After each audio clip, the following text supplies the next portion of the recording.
अब देखिए प्रश्न क्रमांक 3 क्या दिया हुआ है। समांतर श्रेणी 24, 21, 18 के लिए कितने पद लिए जाएं ताकि उनका योग 78 हो।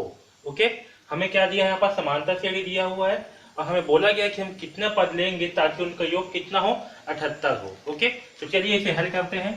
तो देखिए यहाँ पर समांतर श्रेणी है, तो देखिए यहाँ पर समांतर श्रेणी क्या है, 24, 21, 18। ओके, तो इस समांतर श्रेणी में प्रथम पद क्या होगा, तो इस समांतर श्रेणी में प्रथम पद a का मान होगा 24। ओके, और इस समांतर श्रेणी का सार्वधातुक क्या होगा, तो इस समांतर श्रेणी का सार्वधातुक होगा d बराबर क्या होगा, 21 माइनस 24 होगा। ओके, तो यहाँ से हमें d का मान क्या प्राप्त होगा, तो यहाँ से हमें d का मान प्राप्त होगा 21 माइनस 24, यानी कि हमें -3 जो है प्राप्त होगा।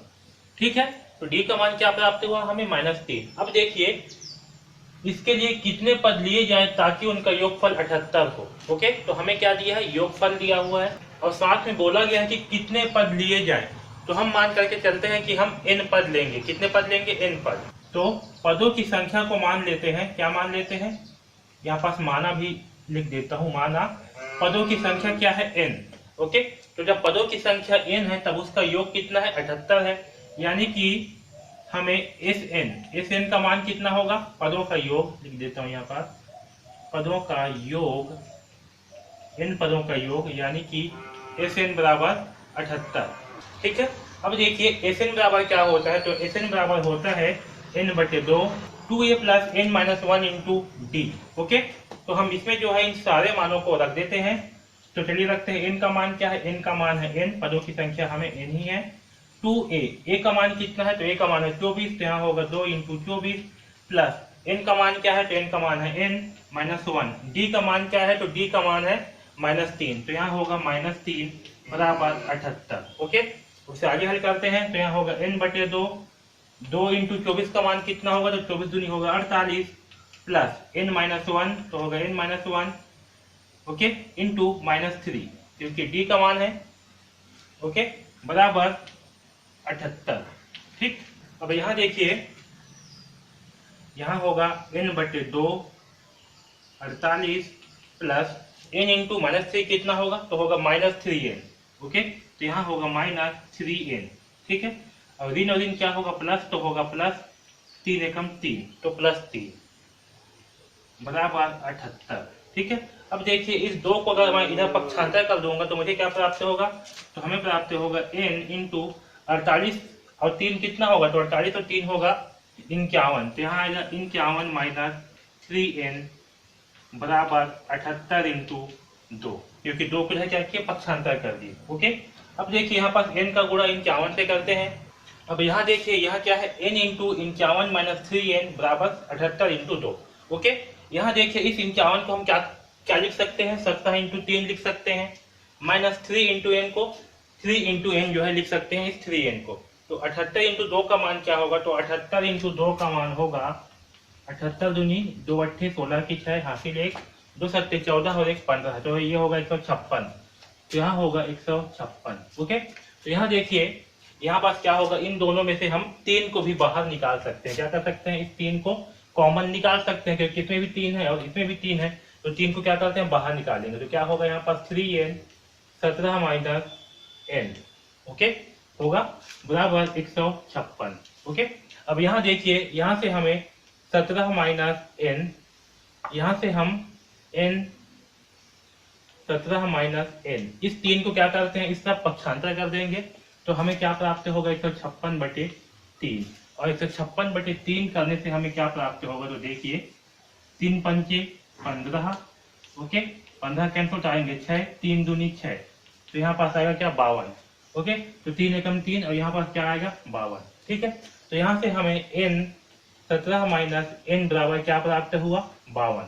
अब देखिए इस n का अगर अंदर में हम मल्टीप्लाई करेंगे तो हमें क्या प्राप्त होगा, n इंटू 17 का मान क्या होगा, तो यहाँ होगा 17n minus n into n का मान क्या होगा, n का वर्ग बराबर 52। ओके, अब इस 52 को जब इधर पक्षांतर करेंगे तो हमें क्या प्राप्त होगा, हमें प्राप्त होगा 17n। यहाँ पर देखिए मैं इसे जो है थोड़ा सा क्रम से लिखता हूँ। ठीक है, तो सबसे पहले मैं n का वर्ग है उससे पहले लिखता हूँ, तो क्या होगा, -17n का वर्ग प्लस 17n, और ये 52 जब इस तरफ आएगा तो क्या हो जाएगा, -52 बराबर 0।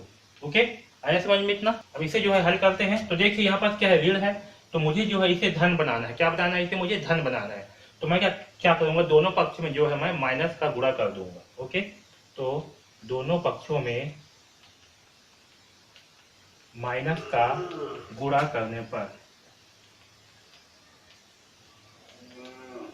ओके, तो जब दोनों पक्ष में मैं माइनस का गुणा करूंगा तो क्या होगा, माइनस एन का वर्ग है प्लस 17n माइनस 52 बराबर 0 है। ओके, तो 0 इंटू माइनस करने पर हमें 0 ही प्राप्त होगा। तो मैं यहाँ से इस माइनस को हटा दे रहा हूँ, यहाँ पर क्या होगा, केवल 0 होगा। ओके, अब देखिए माइनस इंटू माइनस क्या हो जाएगा, प्लस, तो यहाँ होगा प्लस एन का वर्ग, माइनस इंटू प्लस क्या होगा, माइनस तो होगा 17n, माइनस इंटू माइनस क्या होगा, प्लस तो होगा 52 बराबर 0। ओके, अब यहाँ देखिए अगर इसकी तुलना हम ए एक्स का वर्ग प्लस बी एक्स प्लस सी बराबर 0 से करें, ओके, तो यहाँ से हमें ए का मान क्या प्राप्त होगा, ए का मान आएगा 1,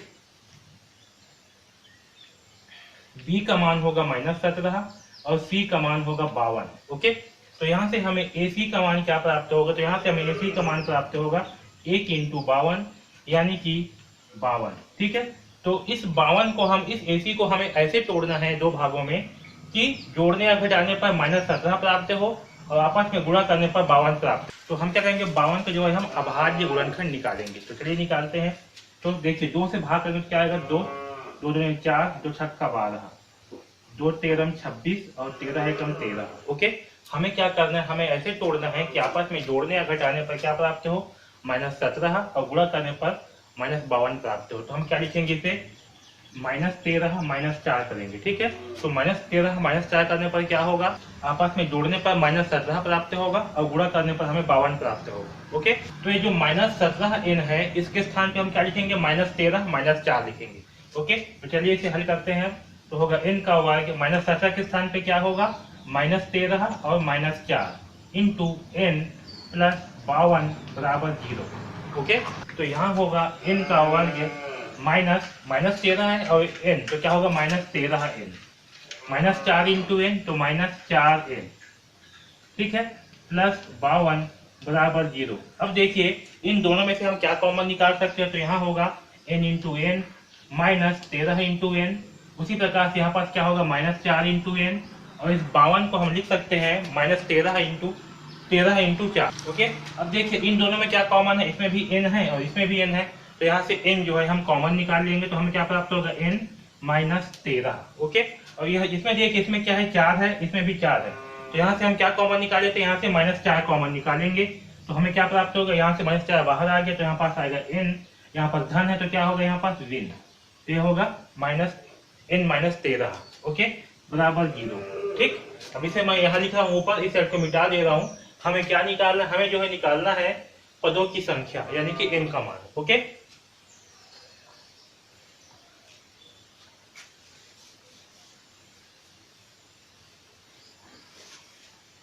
तो देखिए यहाँ से हमें n -13 को जब फिर से हम कॉमन निकालेंगे तो हमें क्या प्राप्त होगा, हमें प्राप्त होगा n -4 बराबर 0। ओके, तो देखिए जब इसे हम इसको हल करेंगे, इस पहला वाले पद को n -13 बराबर 0 को, तो यहाँ से हमें n का मान प्राप्त होगा 13, और जब इसे हल करेंगे हम n -4 वाले पद को, तो n -4 बराबर होगा 0 और यहाँ से हमें n का मान प्राप्त होगा 4। ओके, तो देखिए यहाँ पास क्या होगा, हमें प्रश्न में क्या था कि पदों की संख्या क्या होगी। ठीक है, तो पदों की संख्या क्या होगी, जिससे कि योगफल 78 प्राप्त हो, तो पदों की संख्या 13 या 4 होगी, जिससे कि इसका योगफल कितना आएगा, 78 आएगा। ठीक है, तो हमारा आंसर क्या होगा, पदों की संख्या 13 या 4 हो गया। आया समझ में? इस प्रकार से हम इस प्रश्न क्रमांक 3 को हल करेंगे। ओके।